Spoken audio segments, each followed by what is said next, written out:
আপনারা জানেন চলমান আমাদের দেশে বেশ কিছু ঘটনা ঘটেছে। ঘটনার পরিপ্রেক্ষিতে সার্বিকভাবে আমরা বিষয়গুলো নিয়ে কথা বলবো। প্রথমত যে বিষয়টি সেটি হচ্ছে যে আমরা আওয়ামী লীগের প্রতি এক ধরনের সিম্প্যাথি ক্যাম্পেইন আমাদের রয়েছে। আমাদের মধ্যে কালচারাল যে হিজামনিটা আওয়ামী লীগ ক্রিয়েট করেছে, তাদের মধ্য দিয়ে আমরা দেখছি আওয়ামী প্রীতি, যে আওয়ামী লীগের প্রতি একটা সিম্প্যাথি দেখানোর চেষ্টা করা হচ্ছে যে আওয়ামী লীগ এটা করেছে সেটা করেছে, আওয়ামী লীগের প্রতি ন্যায্যতা নিশ্চিত করা হচ্ছে না, আওয়ামী লীগকে বাকস্বাধীনতা থেকে তাদেরকে রুদ্ধ করা হচ্ছে, তাদেরকে সভা সমিতির থেকে বঞ্চিত করা হচ্ছে, এই ধরনের কথাবার্তা বলা হচ্ছে। আপনারা যে জায়গা থেকে যুক্ত হচ্ছেন আপনাদের সবাইকে সালাম জানাচ্ছি, আসসালামু আলাইকুম। তো দেখেন, আপনাদের যেটা বলা হচ্ছে এটা হচ্ছে আওয়ামী লাস্ট যে কার্ড রয়েছে, আওয়ামী লীগের সর্বশেষ যেই অস্ত্রটা সেটা হচ্ছে এই কালচারাল হিজেমনি। এই যে আওয়ামী লীগের কিছু দেখবেন ওই যে ধানমন্ডি কেন্দ্রিক, তারপরে হচ্ছে আপনাদের এফডিসি কেন্দ্রিক কিছু ইস্যু ছিল, যে আওয়ামী লীগ সেগুলোকে নিয়ন্ত্রণ করে, কালচারাল জায়গাটাকে নিয়ন্ত্রণ করে সেখানে আওয়ামীফিকেশন করা হয়েছে।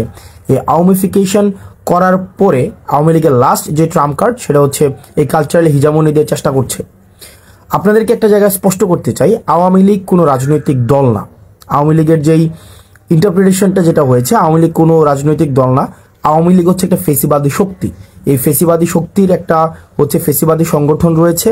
তাদের যে ভিত্তিটা, সেই ভিত্তিটা হচ্ছে এটা মিথ্যার উপরে প্রতিষ্ঠিত, এবং তাদের যেই হচ্ছে ব্যাকগ্রাউন্ড, তাদের যেই প্রচারণা, এটা হচ্ছে মিথ্যা। তাদের ম্যানিফেস্টো হচ্ছে মিথ্যা এবং প্রপাগান্ডা। তাহলে আওয়ামী লীগ যে বিষয়টা সেটা হচ্ছে আওয়ামী লীগ কোনো রাজনৈতিক দল না। আওয়ামী লীগ হচ্ছে একটা ফেসিবাদী সংগঠন, যাদের মূল জায়গাটা সেটা হচ্ছে মিথ্যা এবং প্রপাগান্ডা। এই মিথ্যা এবং প্রপাগান্ডার উপরে তাদেরকে সাপোর্ট দেওয়ার মতো একটা অভিজাততন্ত্র রয়েছে, একটা অভিজাততন্ত্র বা অলিগার্ক শ্রেণী। এই অলিগার্ক শ্রেণীটাই হচ্ছে আওয়ামী লীগকে কিন্তু এতদিন পৃষ্ঠপোষকতা দিয়েছে, এবং এই অলিগার্ক শ্রেণীর সাথে আওয়ামী লীগের একটা রিসিপ্রোক্যাল সম্পর্ক ছিল, যে আওয়ামী লীগ তাদেরকে ফেসিলিটেট করেছে।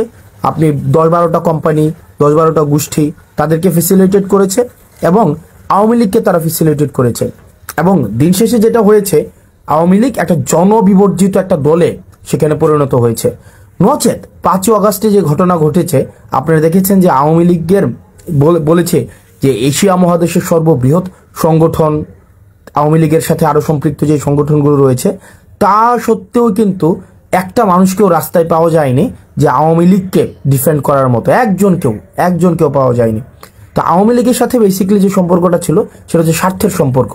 এখন এই ফেসিবাদ পরবর্তী সময় আওয়ামী লীগ তো এই দীর্ঘ 1.5 দশকের বেশি সময় ধরে আপনার ন্যূনতম যে আপনার যেটাকে বলি যেই মৌলিক অধিকার ছিল, নাগরিক অধিকার ছিল, এই নাগরিক অধিকার পর্যন্ত কিন্তু আওয়ামী লীগ আপনাকে দেয়নি। আওয়ামী লীগ একটা নাগরিক যেই অধিকার রয়েছে, আপনাকে নাগরিক হয়ে ওঠার সুযোগ দেয়নি। আওয়ামী লীগ আপনাকে প্রজা বানিয়ে রেখেছিল। একটা মানুষ যে নাগরিক হয়ে উঠবে, নাগরিকের সাথে রাষ্ট্রের কিছু কমিটমেন্ট রয়েছে, নাগরিকের সাথে রাষ্ট্রের কিছু আপনার লিগ্যাল কিছু কমিটমেন্ট রয়েছে। এই কমিটমেন্টের মধ্য দিয়ে জনগণ নাগরিক হয়ে ওঠে। আওয়ামী লীগ কিন্তু একটা মানুষকে নাগরিক হিসেবে কখনোই স্বীকৃতি দেয়নি। আওয়ামী লীগ প্রজা বানিয়ে রেখেছে এই দীর্ঘ 1.5 দশকের বেশি সময় ধরে। এখন আজকে এই 1.5 দশকের বেশি সময়ের পরে আমরা যেটা হচ্ছে যে আওয়ামী লীগের সাথে আমাদের সম্পর্কটা কেমন হবে। আওয়ামী লীগের সাথে আমাদের সম্পর্কটা দেখেন, আমরা এই বিষয়টা খুবই স্পষ্ট যে আমরা পোস্ট আওয়ামী সিচুয়েশন এখন রয়েছে। আওয়ামী লীগ বর্তমান বাংলাদেশও অপ্রাসঙ্গিক। আওয়ামী লীগ বর্তমান বাংলাদেশে যদি প্রাসঙ্গিক থাকতোই তাহলে 5ই আগস্ট হতো না। আপনি দেখেন যে ধানমন্ডি 32 আওয়ামী লীগের কিবলা বলা হয়, আওয়ামী লীগের তীর্থস্থান বলা হয়। এই যে আওয়ামী লীগের তীর্থস্থানকে মানুষ স্বপ্রণোদিতভাবে আপনাদের ভেঙে ঘুরিয়ে দিয়েছে। আপনি পেয়েছেন আওয়ামী লীগের কাউকে যে এটাকে আটকানোর জন্য? কাউকে পান নাই, একজনকেও পান নাই। এখন দেখেন আওয়ামী লীগের যে মিডিয়া সন্ত্রাস রয়েছে, বট বাহিনী রয়েছে, আওয়ামী লীগ যে আপনার 260 বিলিয়নের বেশি টাকা বিদেশে পাচার করেছে, সেগুলোর অর্থায়নে এখনো পর্যন্ত কিন্তু এই রাষ্ট্রের এগেনস্টে ষড়যন্ত্র অব্যাহত রয়েছে। আপনার আমার জায়গা থেকে আমাদের একটি বিষয় খুবই স্পষ্ট করতে হবে। আমরা 2টা দলে আমাদেরকে ভাগ করে নিতে হবে। এক হচ্ছে নির্যাতক এবং নিপীড়ক, একটা হচ্ছে নির্যাতিত এবং নিপীড়ক, এই 2 দলে ভাগ। একটা হচ্ছে নির্যাতক এবং হচ্ছে কি নিপীড়িত, দুইটা শ্রেণীতে ভাগ। আমরা ছিলাম নির্যাতিত, নিপীড়িত, আর আওয়ামী লীগ হচ্ছে কি নির্যাতক এবং নিপীড়ক। এবার আসেন, এই নির্যাতক এবং নিপীড়কের এই একটা ক্লাসে কে পড়তেছে, একটা ক্লাসে আওয়ামী লীগ পড়তেছে। আর নির্যাতিত এবং নিপীড়িতের ক্লাসে কে পড়তেছে, নির্যাতিত এবং নিপীড়িত যারা যারা ছিল এই দীর্ঘ 1.5 দশকের বেশি সময় ধরে, তাদের মধ্যে দেখবেন বিএনপি ছিল, বাংলাদেশ জামাতে ইসলামী ছিল, এবং অন্যান্য ফেসিবাদ বিরোধী যে রাজনৈতিক যে দলগুলো তারা ছিল, তারা সবাই হচ্ছে নির্যাতিত এবং নিপীড়িত। অন্যদিকে নির্যাতকের ভূমিকায় কে ছিল, নির্যাতকের ভূমিকায় আওয়ামী লীগ ছিল। সুতরাং সেই জায়গা থেকে এখনো পর্যন্ত আমাদের যে লড়াইটা, পোস্ট আওয়ামী লীগ পরবর্তীতে আমাদের যে লড়াইটা, এই লড়াইটা কিন্তু বিএনপির সাথে আমার লড়াই না, বাংলাদেশ জামাত ইসলামের সাথে আমার লড়াই না, বরং আমাদের এখানে ক্লাসিফিকেশনটা খুবই স্পষ্ট। সেটা হচ্ছে যে নির্যাতকের বিরুদ্ধে আমাদের নির্যাতিতদের লড়াই। অর্থাৎ এই যে দীর্ঘ 1.5 দশকের বেশি সময় ধরে যারা নির্যাতিত হয়েছে, তারা একত্রিতভাবে আওয়ামী লীগের বিরুদ্ধে তাদের লড়াইটা অব্যাহত রাখবে। এবং 5ই আগস্ট পরবর্তী যে বাংলাদেশে রয়েছে, এই বাংলাদেশে এই নির্যাতিত শ্রেণীটা বা যেই মজলুম শ্রেণীটা, তাদের মধ্যে মতপার্থক্য থাকতে পারে, তাদের মধ্যে পলিসি ডিসকাশন হবে, তাদের মধ্যে টেবিল টক হবে, তাদের মধ্যে বিভিন্ন বিষয়ে ডিসএগ্রিমেন্ট হবে, তাদের মধ্যে এই জিনিসগুলো অব্যাহত থাকবে। কিন্তু নিপীড়ক এবং নির্যাতকের ভূমিকায় যে আওয়ামী লীগ ছিল, এই আওয়ামী লীগ 5ই আগস্ট পরবর্তী বাংলাদেশে কোনো অর্থেই প্রাসঙ্গিক নয়। এখন আসেন আওয়ামী লীগ, আপনি একটা জিনিস দেখবেন, এই যে দীর্ঘ 1.5 দশকে আওয়ামী লীগ যে নির্যাতন নিপীড়ন করেছে, আপনি দেখুন তো, আপনি খুব পাশের একজন ছাত্রলীগের একটা ছেলে বা আওয়ামী লীগের একটা ছেলের সাথে কথা বলে দেখেন, তাদের মধ্যে ন্যূনতম আপনার সরি ফিলিংস নাই, অ্যাকনোলেজমেন্ট নাই, তাদের মধ্যে কোনো ধরনের, আপনি অপরাধ যদি ক্ষমা করতে হয়, আগে আপনাকে স্বীকার করতে হবে এটা একটা অপরাধ ছিল, একটা ক্রাইম ছিল, আমি এই ক্রাইমটা করেছি, এই স্বীকৃতিটা অন্তত আপনাকে দিতে হবে। আপনি দেখেন Awami League as a party, fine, Awami League as a party হিসেবে তাদের মধ্যে এই ফিলিংসটা নাই, বা আওয়ামী লীগের যারা নেতাকর্মী রয়েছে তাদের মধ্যেও কিন্তু এই ফিলিংসটা নেই, একটা মানুষের মধ্যেও কিন্তু এই ফিলিংসটা নাই। বরং এত মানুষকে হত্যা করার পরেও তারা এখনো পর্যন্ত হুমকি ধামকি হচ্ছে দেখে নেওয়া হবে, তুলে নেওয়া হবে, একদিন সময় আসুক তোদেরকে মেরে ফেলা হবে, তোদেরকে বাসায় থাকতে দেওয়া হবে না, এই জিনিসগুলো কিন্তু এখনো পর্যন্ত অব্যাহত রেখেছে। অর্থাৎ এত বড় একটা এত নির্যাতন নিপীড়নের পরে 2000 মানুষকে হত্যা করেছে শুধুমাত্র ক্ষমতা টিকিয়ে রাখার জন্য, তিনটি ইলেকশনকে, গণতন্ত্রকে গলা টিপে হত্যা করা হয়েছে। এরপরেও কোনো ধরনের আওয়ামী লীগ থেকে কোনো ধরনের রিগ্রেট নাই, আওয়ামী লীগ থেকে এই পর্যন্ত একটা সরি ফিল পর্যন্ত করা হয়নি এ পর্যন্ত। যেমন আপনি আমার কমেন্ট সেকশনে গেলে দেখবেন যে আওয়ামী লীগের মধ্যে আমরা সেই ভীতিটাই সঞ্চার করতে পারি নাই। যেমন দেখেন আপনি জাস্ট 5ই আগস্ট পূর্ববর্তী সময় দেখেন, একটা কমেন্ট করার সময় আমাদের কি পরিমাণ চিন্তা করতে হতো, কমেন্ট দেখে দেখে বাসা থেকে তুলে নিয়ে যাওয়া হতো। দেখেন আপনি যদি আমার কমেন্ট সেকশনে দেখেন, তাহলেই দেখতে পাবেন যে আওয়ামী লীগের যে শুয়োর ছানারা রয়েছে, আওয়ামী লীগ সমর্থিত যে শুয়োর ছানারা রয়েছে, তাদের এখনো পর্যন্ত কি অবাধ ফ্রিডম, তারা কিন্তু এই ফ্রিডমটা কিন্তু চর্চা করতে পারছে। এবং এই আপনি যদি বলেন 5ই আগস্ট পরবর্তী সময়ে স্বাধীনতাটাকে সবচেয়ে বেশি উপভোগ কারা করছে, সেটা হচ্ছে আওয়ামী লীগ করছে। কারণ আওয়ামী লীগের কমেন্ট করতে তাদের ভয় পেতে হচ্ছে না যে তাদেরকে বাসা থেকে উঠিয়ে নিয়ে আসা হবে। এই কারণে তারা তাদের জায়গা থেকে তারা মানে দেদারসে নির্বিঘ্নে তারা কিন্তু ভয় ভীতি বা তারা তাদেরকে যে একটা আমাদেরকে সবসময় যে এটা করে ফেলবে সেটা করে ফেলবো, এই জিনিসটা কিন্তু অব্যাহত রেখেছে। সুতরাং এই 5ই আগস্ট পরবর্তীতে আপনার আওয়ামী লীগকে যদি আমি ডি আওয়ামিফিকেশন না করতে পারি, আপনি আজকেই দেখেন আজকের ঘটনা, আজকে বেনজির কি বলেছেন, আজকে বেনজির বলেছেন যে প্রশাসন এবং পুলিশের আপনার সিংহভাগ, উনি সংখ্যাটা উল্লেখ করেছেন 90 ভাগের বেশি হচ্ছে আওয়ামী লীগ আপনার। এবং আওয়ামী লীগ যদি সংগঠিত হয় তাহলে পুলিশ তাদেরকে প্রোটেকশন দেবে। সো আওয়ামী লীগের নেচারটা, আওয়ামী লীগের খাসিলিয়ত, আওয়ামী লীগের যে চরিত্র, আওয়ামী লীগের যে মনন, আওয়ামী লীগের যে মনস্তত্ত্ব, এই মনস্তত্ত্বের ঊর্ধ্বে আপনাকে যাইতে হবে। আওয়ামী লীগকে আপনার একদম আমরা আমাদের জায়গা থেকে এই বিষয়টিকে নিশ্চিত করতে হবে, পরবর্তী বাংলাদেশের খাসিলিয়তে, পরবর্তী বাংলাদেশের চরিত্রতে, পরবর্তী বাংলাদেশের মননে, মগজে, মনস্তত্ত্বে আওয়ামী লীগ একটা অপ্রাসঙ্গিক। আওয়ামী লীগ নামে, আওয়ামী লীগের চরিত্র ধারণ করে, আওয়ামী লীগের আদর্শ ধারণ করে আবার কেউ কখনো এই রাজনীতিতে কখনোই আর রিহ্যাবিলিটেড হইতে পারবে না। আপনি দেখেন একটা জিনিস নিশ্চিত করতে হবে, তার মানে আমরা এই জায়গায় একটা ডিমার্কেশন লাইন আমরা স্পষ্ট করেছি। এক হচ্ছে আওয়ামী লীগের সাথে আমরা একদম একটা ডিমার্কেশন লাইন, যে তাহলে নির্যাতক যারা, নির্যাতক হিসেবে আওয়ামী লীগ চিহ্নিত, সে 5ই আগস্ট পরবর্তীতে বাংলাদেশে অপ্রাসঙ্গিক। এবার আমরা যারা নির্যাতিত, এই নির্যাতিতর আমব্রেলাতে কারা কারা রয়েছে? নির্যাতিতর আমব্রেলাতে যারা যারা গণতন্ত্রের পক্ষে ছিল, বিএনপি ছিল, জামাতে ইসলামী ছিল, অন্যান্য যে রাজনৈতিক ফেসিবাদ বিরোধী যে রাজনৈতিক দলগুলো ছিল। আমাদের পরবর্তী বাংলাদেশটা আমাদের। এখন এই আমাদের বাংলাদেশে আমাদের মধ্যে গণতান্ত্রিক সৌন্দর্য, আমাদের মধ্যে মত পার্থক্য থাকবে, এক বিষয়ে সবাই একমত হব, এটাও একটা ফেসিবাদী চরিত্র যে সব বিষয়ে আমাদের একমত হইতে হবে। আমার অনেক কিছুই বিএনপির সাথে, বিএনপির মতামতের সাথে আমার অনেক কিছুই মিলবে না, আমার অনেক কিছুই জামাতে ইসলামের সাথে মতামতের সাথে মিলবে না। একই বিষয় আমার সাথেও তাদের অনেক কিছুই মিলবে না, কিন্তু বিষয়টা ওই বাংলাদেশ থেকে আমরা উত্তরণ ঘটিয়েছি। যদি আমার সাথে মতামতের না মিলে বিএনপি থেকে আমাকে উঠিয়ে নিয়ে যাওয়া হবে, জামাতে ইসলাম থেকে আমাকে উঠিয়ে নিয়ে যাওয়া হবে, ওই যে বাংলাদেশটা ছিল, ওই চরিত্রের বাংলাদেশ থেকে এই চরিত্র আমরা উত্তরণ ঘটিয়েছি। পরবর্তী বাংলাদেশটা, এই বাংলাদেশটা আমাদের। আমরা যারা গণতন্ত্রের শক্তি ছিলাম, আমরা যারা এই ফেসিবাদকে উৎখাত করেছি, এই বাংলাদেশটা আমাদের। এই আমাদের বাংলাদেশে আমরা সচেতন থাকতে হবে। আমাদের রাষ্ট্রীয় সম্পদগুলো আমাদের, এই মানুষগুলো আমাদের। আমরা আমাদের জায়গা থেকে এই ভারত বিরোধী আগ্রাসন এবং এই আওয়ামিফিকেশনে আমাদের গুরুত্ব থাকবে। আমরা ভারত বিরোধী আগ্রাসনের আমরা আর কোনোভাবে বাংলাদেশে একটা সেফ হাউস হইতে দিব না, এবং আওয়ামিফিকেশনের আর বাংলাদেশে কোনো ধরনের আর সুযোগ থাকবে না। আর বাকি এই বাংলাদেশ বিনির্মাণের ক্ষেত্রে, নতুনভাবে বাংলাদেশ বিনির্মাণের ক্ষেত্রে, যেই বাংলাদেশের জন্য দীর্ঘ 1.5 দশকের বেশি সময় ধরে, একদম 71 পরবর্তী সময় ধরে আমাদের এক প্রতিনিয়ত আমাদের যে সংগ্রামটি অব্যাহত রয়েছে, সেই সংগ্রামটি থাকবে। তবে সেই ক্ষেত্রে আমাদেরকে একটি জিনিস নিশ্চিত করতে হবে যে কোনো ধরনের জাতীয় সম্পদের আমরা কোনো ক্ষতি করব না। এখন দেখেন, পৃথিবীতে এমন কোনো জায়গায় নাই যেখানে ফেসিবাদকে নির্মূল করা হয়েছে কিন্তু ফেসিবাদের প্রতীকগুলো রেখে দেওয়া হয়েছে। সুতরাং এই যে ধানমন্ডি 32টা, সেটা 5ই আগস্টে এটা হচ্ছে একদম ধূলিসাৎ করে দেওয়ার কথা ছিল। 5ই আগস্টে এটা ঘৃণাস্তম্ভে পরিণত করার কথা ছিল, সেটি পরবর্তীতে এসে মানুষ স্বতঃস্ফূর্তভাবে করেছে।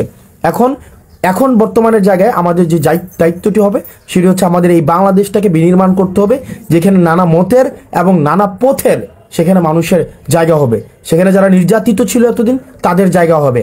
আর নির্যাতক যারা এবং নিপীড়ক যারা, তাদের আগে বিচার নিশ্চিত করতে হবে। আওয়ামী লীগের বিচার নিশ্চিত করতে হবে। আওয়ামী লীগকে পলিটিক্যালি, এই আদর্শ নিয়ে পলিটিক্যাল ফাংশন আর কোনোভাবেই কখনোই করতে দেওয়া হবে না। আমাদের পরবর্তী বাংলাদেশটা আমাদের। যারা নির্যাতিত ছিল, ইন জেনারেল যারা নির্যাতিত ছিল, আমাদের পরবর্তী বাংলাদেশটা আমাদেরকে গঠন করতে হবে।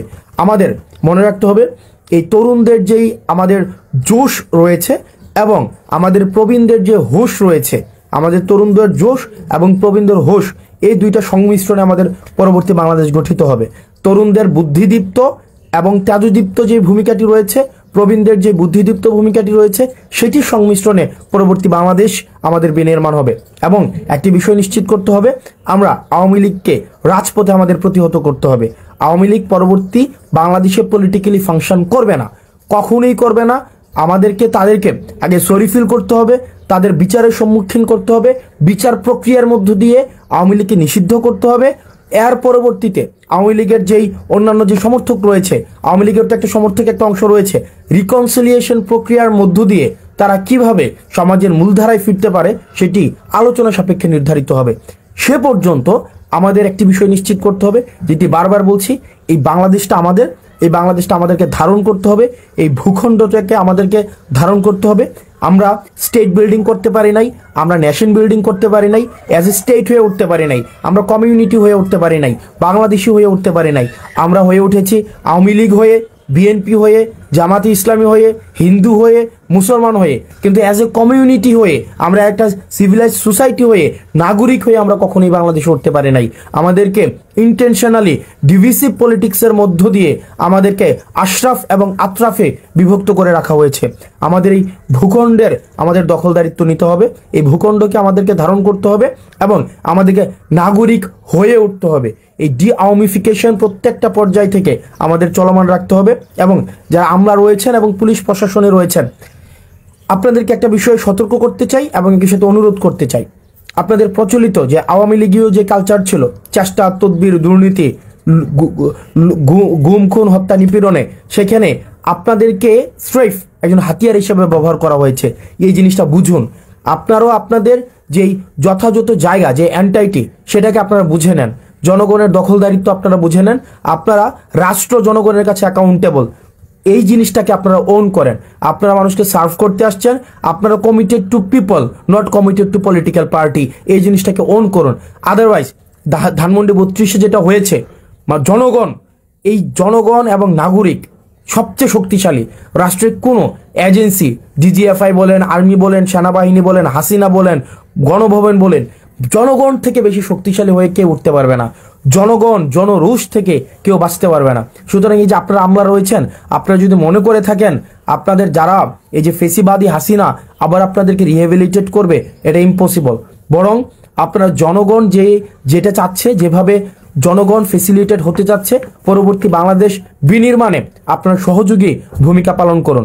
আপনারা যদি মনে করে থাকেন যে সচিবালয়ে বসে আপনারা হচ্ছেন ধানমন্ডি 32-এর সাথে এবং ভারতের সাথে আপনাদের সুসম্পর্ক বিদ্যমান থাকবে, তাহলে আপনার আওয়ামী লীগকে যেভাবে বাংলাদেশ থেকে অপ্রাসঙ্গিক করে দেওয়া হয়েছে, ঠিক একইভাবে আপনাদেরকে অপ্রাসঙ্গিক করে দেওয়া হবে। এই জিনিসটা আপনারা যদি মনে করে থাকেন, হাসিনাও কিন্তু এই ভুলটা করেছিল। হাসিনা ভেবেছিল হাসিনার কোনো বিকল্প নাই, হাসিনাই হচ্ছে কি একদম হচ্ছে ইররিপ্রেসেবল, মানে হাসিনাকে রিপ্লেস করার মতো, মানে নন রিপ্লেসেবল একটা সিচুয়েশনে চলে গিয়েছে। হাসিনাকে রিপ্লেস, অল্টারনেটিভ, হাসিনার অল্টারনেটিভ আর কেউ নাই। আপনারা আমলারা যারা রয়েছেন, আপনারা পুলিশ যারা রয়েছেন, আপনারা যদি মনে করে থাকেন যে আপনাদের রিপ্লেস খুঁজে পাওয়া যাবে না, বিকল্প খুঁজে পাওয়া যাবে না, এই জনগণের শক্তিটা আপনারা অনুধাবন করতে পারেননি। মানুষ আপনাদের বিকল্প খুঁজে নেবে। সুতরাং এই আপনাদের সময় আছে আপনাদের পরবর্তী বাংলাদেশ গড়ার জন্য এবং একটা সুষ্ঠু ডেমোক্রেটিক ট্রান্সফরমেশনের জন্য আপনারা বাংলাদেশটিকে ধারণ করুন এবং একটা সেফ বাংলাদেশ নিশ্চিত করুন আপনার পরবর্তী প্রজন্মের জন্য। এবং আমরা আমাদের জায়গা থেকে দায়িত্বশীল থাকব। আমরা আমাদের জায়গা থেকে একটা জিনিস নিশ্চিত করতে চাই, আমাদের যে আইডিওলজিক্যাল কনফ্লিক্টগুলো ছিল, আমরা আইডিওলজিক্যাল কনফ্লিক্টের ঊর্ধ্বে উঠে আমরা একটা সার্ভিস ওরিয়েন্টেড স্টেটের দিকে মনোযোগ দিতে চাই। দেখেন একটা মানুষ কি চায় একটা স্টেটের মধ্যে। আপনি যদি দেখেন এখানে শাহবাগ, টিএসসি, তারপরে হচ্ছে আপনার হচ্ছে কালচারাল, আপনার এলিট সোসাইটি থেকে যদি আপনি প্রান্তিক জনপদে যান, মানুষের কাছে যান, মানুষের কিন্তু রাষ্ট্রের কাছ থেকে খুব বেশি চাওয়া নেই। মানুষের রাষ্ট্রের কাছ থেকে চাওয়া হচ্ছে জিনিসপাতির দাম কম থাকবে, সে ব্যবসাপাতি স্বাধীনভাবে করতে পারবে, তাকে চাঁদা দিতে হবে না, সরকারি যদি কোনো সুবিধা নিতে হয় তাকে লাল ফিতার দৌরত্বের মধ্যে পড়তে হবে না, তাকে ঘুষ দিতে হবে না, এবং সে নিরাপদে তার জীবনযাপন করতে হবে, শিক্ষার পরিবেশ পাবে, সে চিকিৎসা ঠিকভাবে পাবে। মানুষের কিন্তু চাওয়াটা কিন্তু খুব ক্ষুদ্র একটা চাওয়া রাষ্ট্রের কাছে, এর বেশি কিন্তু মানুষের চাওয়া নেই। প্রান্তিক পর্যায়ে মানুষের কিন্তু এর বেশি কিছু চাওয়া নেই। আপনারা যদি সিভিল সোসাইটিতে যারা রয়েছেন, সিভিল সার্ভিসে যারা রয়েছেন, পুলিশে যারা রয়েছেন, আমরা আপনাদেরকে এই অ্যাসিওরেন্স দিচ্ছি, মানুষ আপনাদেরকে সমর্থন করবে। আপনারা যদি এই আওয়ামী লীগের প্রতি যে আপনাদের একটা ন্যাক রয়েছে, আওয়ামী লীগ আপনাদেরকে অ্যাপয়েন্ট করেছে, আওয়ামী লীগ আপনাদের সুযোগ দিয়েছে, সুবিধা দিয়েছে, কিন্তু জনগণের বিপক্ষে আপনাদেরকে দাঁড় করিয়েছে, জনগণের বিপক্ষে আপনাদেরকে লাঠিয়াল বাহিনী হিসেবে ব্যবহার করা হয়েছে। এই জিনিসটা আপনারা বুঝুন, জনগণের জন্য কাজ করুন, জনগণের যে শক্তিটাকে, এই শক্তিটাকে অনুধাবন করুন। না হয় এই ধানমন্ডি 32, আমি খুব করে চাইবো যে ধানমন্ডি 32-এর পরিণতি যেন সচিবালয় না হয়। আমি এটা খুব করে চাইবো, মন থেকে চাইবো যে কোনো এক সময়, হয়তো এই বছর না হোক, 10 বছর পরে, 15 বছর পরে, 20 বছর পরে সচিবালয়ের পরিণতি যেন ধানমন্ডি 32-এর মতো না হয়, সচিবালয়ের পরিণতি যেন গণভবনের মতো না হয়। সুতরাং শিক্ষা গ্রহণ করুন, ধানমন্ডি 32 থেকে শিক্ষা গ্রহণ করুন, গণভবন থেকে শিক্ষা গ্রহণ করুন। আপনারা যদি মনে করে থাকেন, আপনারা যারা আমলা রয়েছেন, পুলিশ রয়েছেন, আপনারা দুর্দন্ত প্রতাপশালী, আপনাদের এই যে বেনজির পালাই যেতে বাধ্য হয়েছে, আপনার দুর্দণ্ড প্রতাপশালী একদম, যে পুরো বাংলাদেশকে মনে করতো যে এক কথায় তার কথাই চলে, আপনাদের ডিবি হারুন দেশ থেকে পালাইতে হয়েছে। আপনাদের এই মানুষগুলো কিন্তু আপনার দেশ থেকে পালাতে বাধ্য হয়েছে, কারণ তারা জনগণকে সাথে নিয়ে থাকেনি, তারা আওয়ামী লীগকে তারা হচ্ছে তাদের কিবলা বানিয়েছে। আমরা আমাদের জায়গা থেকে এই বিষয়গুলো নিশ্চিত করব এবং সাধারণ জনগণের প্রতি, আমার মতো যারা আমরা সাধারণ জনগণ রয়েছি, আপনার প্রতি আহ্বান থাকবে, এই রাষ্ট্রের দখলদারিত্ব আপনারা বুঝে নিন, এই ভূখণ্ডের দখলদারিত্ব বুঝে নিন, প্রজা না হয়ে নাগরিক হয়ে উঠুন এবং আপনার রাষ্ট্রের প্রতি, রাষ্ট্রের কাছে আপনার কিছু কমিটমেন্ট রয়েছে এবং রাষ্ট্রের কাছে কিছু আপনার অধিকার রয়েছে, সেগুলো বুঝে নিন এবং এটি নিশ্চিত করুন এই যে অতীতে আপনারা যেভাবে নির্যাতিত নিপীড়িত হয়েছেন, অতীতে যেভাবে আপনাদেরকে ব্যবহার করা হয়েছে, সেটির আর পুনরাবৃত্তি যেন না হয়, সেটিকে যেন আর কেউ ব্যবহার না করে, জনগণকে যেন ব্যবহার না করে, জনগণের ক্ষমতা যেন আর কুক্ষিগত করার সুযোগ কোনো দল যেন আর না পায়। এবং একটি জিনিস নিশ্চিত করতে হবে, মজলুম যেন আবার জালিম না হয়ে ওঠে। আমরা একটি স্বচ্ছ এবং একটি প্রপার ডেমোক্রেটিক ট্রান্সফরমেশনের অপেক্ষায় রয়েছি।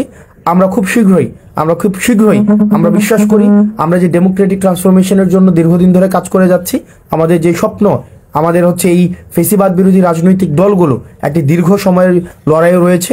এটি আমাদের যেই সংস্কারগুলোর পরেই সেই জিনিসগুলো আমরা ডেমোক্রেটিক ট্রান্সফরমেশনের মধ্য দিয়ে আমরা আমাদের প্রত্যাশিত জায়গায় আমরা পৌঁছাবো। সে পর্যন্ত আমাদের এই দেশটাকে ধারণ করতে হবে, আমাদের দেশটাকে ওন করতে হবে।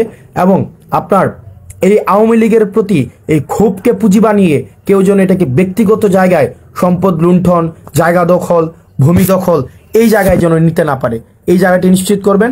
আওয়ামী লীগের প্রতি আমরা ক্ষোভ অব্যাহত থাকবে, সেটি রাজপথে অব্যাহত থাকবে। এবং আওয়ামী লীগের আপনারা যারা রয়েছেন আওয়ামী লীগের, ছাত্রলীগের, যুবলীগের, আপনাদের ন্যূনতম যদি কমন সেন্স থাকে, দেখেন একটা নেত্রীর কর্মীদের প্রতি বা একটা নেতার কর্মীদের প্রতি কি কমিটমেন্ট থাকে। মানে আপনার একটা জিনিস চিন্তা করেন, শেখ ফ্যামিলির একটা কারোই কিছু হয় নাই। হাসিনা যখনই বুঝেছে যে she will no longer survive, সে প্রথমেই যে কাজটি করেছে, তার ফ্যামিলির যে মানুষগুলো রয়েছে তাদেরকে উনি বিদেশে পাঠিয়ে দিয়েছেন। পরে উনি তার নিজের বোনকে নিয়ে বিদেশে পালিয়ে গিয়েছেন। আপনাদের কথা একবারও চিন্তা করে নাই। এবং আপনার যে বর্তমান নেতারা রয়েছে বিদেশে বসে বসে হুঙ্কার দিচ্ছে, বিদেশে বসে, এবং তারা এখনো পর্যন্ত এত বছর পর্যন্ত যেই টাকা বিদেশে পাচার করেছে সেই টাকাগুলো নিয়ে কিন্তু তারা খুব ভালো রয়েছে। কেউ থাইল্যান্ডে মজমাস্তির মধ্যে রয়েছে, দুবাইতে মজমাস্তির মধ্যে রয়েছে, বিভিন্ন জায়গার মধ্যে কিন্তু তারা খুব ভালো পর্যায়ে রয়েছে। কিন্তু আপনার অবস্থায় দেখুন, আপনি কিন্তু দৌড়ের উপরে রয়েছেন। তার মানে আপনাকে ব্যবহার করে আপনার নেতা রাজনীতি করেছে, এখন আপনার জীবন বিপন্ন হচ্ছে। তো সেই জায়গা থেকে আপনারা এই জিনিসগুলো বুঝুন। এমন একজন নেত্রীর পিছনে রাজনীতি করেছেন যেই নেত্রী কি পরিমাণ ইগোইস্টিক। আপনি গতকালের বক্তব্যের মধ্যে দেখবেন শুধুমাত্র আই অ্যান্ড মাই, আমি এই আমিত্বের ঊর্ধ্বে উনি উঠতে পারেননি। সুতরাং যে আমিত্বের ঊর্ধ্বে উঠতে পারেনি, যে আমরা হয়ে উঠতে পারেনি, আপনারা তার পিছনে রাজনীতি করেছেন দীর্ঘ সময় ধরে। তো আপনার নেত্রী বা আপনার দল আপনাকে ধারণই করতে পারেনি, আপনাকে ফেলে রেখে উনি বিদেশে চলে গিয়েছেন। সুতরাং আপনারা এই জিনিসগুলো যদি অনুধাবন না করতে পারেন, আপনি বিদেশে বসে যতই হুঙ্কার দেন না কেন, এটা বাস্তবতা। আওয়ামী লীগ বর্তমানে অপ্রাসঙ্গিক। যতদিন না পর্যন্ত সে তার ভুল স্বীকার করবে, অপরাধ স্বীকার করবে এবং এই বিচার ব্যবস্থার মধ্য দিয়ে যাবে, আওয়ামী লীগকে যতভাবেই বলা হোক না কেন সেটা বাংলাদেশে কোনোভাবেই প্রাসঙ্গিক হবে না। আওয়ামী লীগকে বিচারের সম্মুখীন অবশ্যই বিচারের সম্মুখীন হতে হবে। সেই জায়গা থেকে আপনারা যারা আমার কমেন্ট বক্সে যারা আপনারা নির্বিঘ্নে আপনারা যারা আমাকে হুমকি দিতে পাচ্ছেন, আপনারা যারা ধমকি দিতে পাচ্ছেন, আমি আপনাদেরকে নিশ্চিত করতে চাই, আপনাদের এই হুমকি দেওয়া, আমাকে এইভাবে মেরে ফেলার হুমকি দেওয়া, এই অধিকারের জন্য আমি আপনার পক্ষে থাকবো। এই অধিকার যেন আর কেউ হরণ করতে না পারে, এই অধিকারটাও যেন কেউ হরণ করতে না পারে। আপনার এই দ্বিমত প্রকাশের স্বাধীনতাটার জন্য আমি চেষ্টা করে যাব। সুতরাং আপনি আপনার জায়গা থেকে এই 5ই আগস্টের পূর্ণাঙ্গ স্বাধীনতা আপনি ভোগ করেন। শুধুমাত্র একটা জিনিস মনে রাখেন, 5ই আগস্টের পূর্বে বিরোধী দল, বিরোধী মত, বিরোধী পথকে আপনারা যেভাবে রুদ্ধ করেছেন, শুধু এই জিনিসটা আপনারা মনে করে দেখেন, 5ই আগস্টের পরে আপনাদেরকে এভাবে আপনার মতকে, আপনার পথকে, আপনার চিন্তাকে, আপনার মননকে, আপনার মনস্তত্ত্বকে এভাবে রুদ্ধ করা হয়নি। সুতরাং এটাই হচ্ছে 5ই আগস্টের সফলতা, যেটি আপনারা পূর্ণাঙ্গভাবে ভোগ করছেন। সর্বশেষ আপনাদের কাছে অনুরোধ থাকবে, এই দেশটা আমাদের, পরবর্তী দেশটাকে আমাদেরকে এগিয়ে নিয়ে যেতে হবে। আমাদের দেশের আমরা এই যে ভাবাদর্শিক সংঘর্ষের ঊর্ধ্বে উঠে আমরা একটা সার্ভিস ওরিয়েন্টেড, একটা অ্যাকাউন্টেবল স্টেটের দিকে আমরা নিতে চাই। এবং আমাদের যে সমস্যাগুলো রয়েছে, এই সমস্যাগুলো অ্যাড্রেস করে আমরা কাল্ট ফিগার আর চাই না। আমরা কোনো কাল্ট ফিগার, কোনো এক নেতা, একজন কেন্দ্রিক সব হয়ে যাবে, গণভবন সেন্ট্রিক সব হয়ে যাবে, বঙ্গভবন সেন্ট্রিক হয়ে যাবে। আমাদের এই ধরনের সংস্কৃতি আমরা চাই না। আমাদের আগে যেটা হতো, সবকিছু সমাধান হচ্ছে গণভবন, বঙ্গভবন। পৃথিবীর ইতিহাসে এই নজির কখনোই নাই। পৃথিবীর ইতিহাসে এটা খুব বিরল একটা নজির, যেখানে প্রধানমন্ত্রীর পদত্যাগ এবং মসজিদের ইমামের পদত্যাগ এবং মসজিদ কমিটির সভাপতির পদত্যাগ একসাথে ঘটেছে। সুতরাং এই যে পুরো সার্কিটটাই হচ্ছে গণভবন কেন্দ্রিক হয়ে গিয়েছিল। আমাদের ডিসেন্ট্রালাইজেশন অফ রেসপন্সিবিলিটি প্রয়োজন। আমরা এই প্রজন্ম, আমরা ডিসেন্ট্রালাইজেশন অফ রেসপন্সিবিলিটি আমরা নিশ্চিত করতে চাই। প্রত্যেকটা অর্গান, প্রত্যেকটা প্রতিষ্ঠান সে নিজ নিজ জায়গা থেকে কাজ করবে, স্বাধীনভাবে কাজ করবে, অ্যাডমিনিস্ট্রেশন স্বাধীনভাবে কাজ করবে, জুডিশিয়ারি স্বাধীনভাবে কাজ করবে, পুলিশ স্বাধীনভাবে কাজ করবে। ওই যে রাজনৈতিক দল এই জিনিসগুলোকে নিয়ন্ত্রণ করার যে একটা প্রবণতা থাকে, আমরা দেখেছি আলটিমেটলি দেশের জন্য কোনো কল্যাণ হয় না।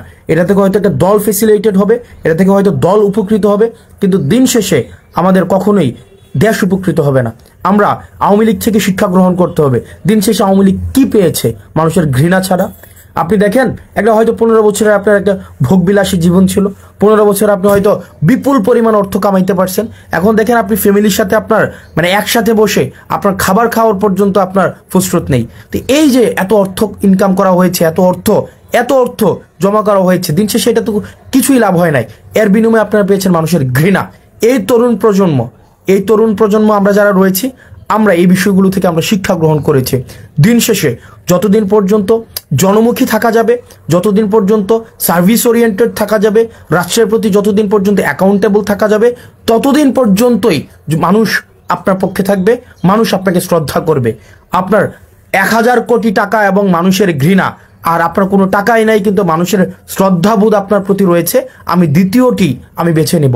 আমার টাকা পয়সার কোনো প্রয়োজন নেই, এই তরুণ প্রজন্মের টাকা পয়সার প্রজন্মই, এই তরুণ প্রজন্ম আমরা কার্পিডিয়াম একরকমের। আমাদের কাছে মনে হয় এই তরুণ প্রজন্ম হচ্ছে কি বর্তমানটাকে সে বিশ্বাস করে এবং সে বর্তমানেই এমন একটা সেফ, একটা সিকিউর একটা জীবন চায়। এই তরুণ প্রজন্ম কিন্তু আপনি 1000 কোটি টাকা, 500 কোটি টাকা, 2000 কোটি টাকা তার মাইলের পর মাইল জমি হবে।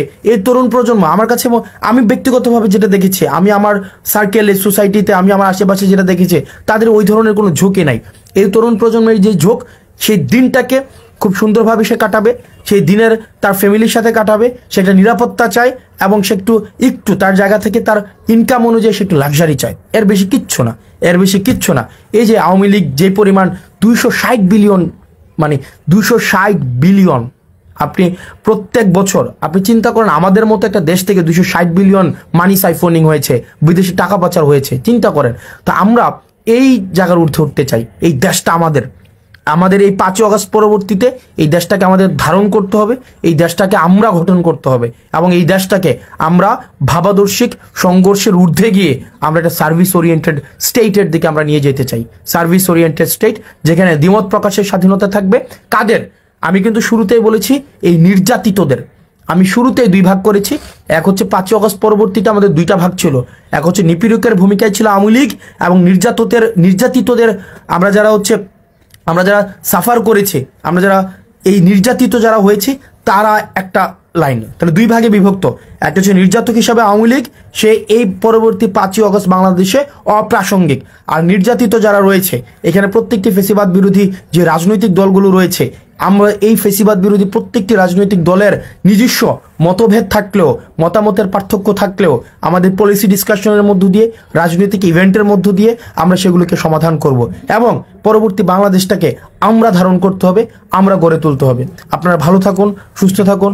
আপনারা এটি নিশ্চিত আপনারা করুন যেন ভারতের আগ্রাসন এবং আওয়ামী বিদ্বেষকে, আওয়ামী লীগের প্রতি আমাদের যে একটা মনস্তাত্ত্বিক এখনো পর্যন্ত যে ট্রমাটি রয়েছে, সেটিকে কাজে লাগিয়ে যেন কেউ ব্যক্তিগত স্বার্থ হাসিল না করতে পারে, দেশটা আমাদের দেশটাকে আমাদের রক্ষা করতে হবে, জাতীয় সম্পদকে সুরক্ষা দিতে হবে এবং আমাদের একটা সার্ভিস ওরিয়েন্টেড স্টেটের দিকে আমাদেরকে এগিয়ে যেতে হবে। আপনারা ভালো থাকুন, সুস্থ থাকুন। আর কমেন্টে আপনারা যারা গালাগালি করছেন এবং জীবন নাশের হুমকি দিচ্ছেন, বিশ্বাস করেন দিন শেষে আপনি কিচ্ছু করতে পারবেন না, নাথিং। আপনারা যদি মনে করে থাকেন আমরা জীবন নাশের আশায় আমরা ভয় পাই, আমরা জীবন নাশ হবে আমাদের, এই সিচুয়েশন মানে ইটস গন লং ব্যাক এগো। সুতরাং এইটা নিয়ে আপনি যদি মনে করে থাকেন আপনি আমার জীবন নাশের হুমকি দিবেন, এটা আপনারা জীবন নাশের হুমকি দিলে দেশেই থাকতেন, দেশেই ডিফেন্ড করতেন, ওই বিদেশে পালাই গিয়ে জীবন নাশের হুমকি দিতেন না। সো আপনাদের ওই কমেন্ট সেকশন পর্যন্তই জীবন নাশের হুমকি দেওয়া। আমরা এই অতীত ফেলে আমরা সামনে এগিয়ে যাব। আমাদের নানা মতের মানুষ থাকবে, নানা পথের মানুষ থাকবে, আমরা সামনে এগিয়ে যাব। আমরা ওই অতীত নিয়ে আমরা আর কাজ করব না। আপনারা ভালো থাকুন, সুস্থ থাকুন, আবার আপনাদের সাথে দেখা হবে। আসসালামু আলাইকুম রহমতুল্লাহ।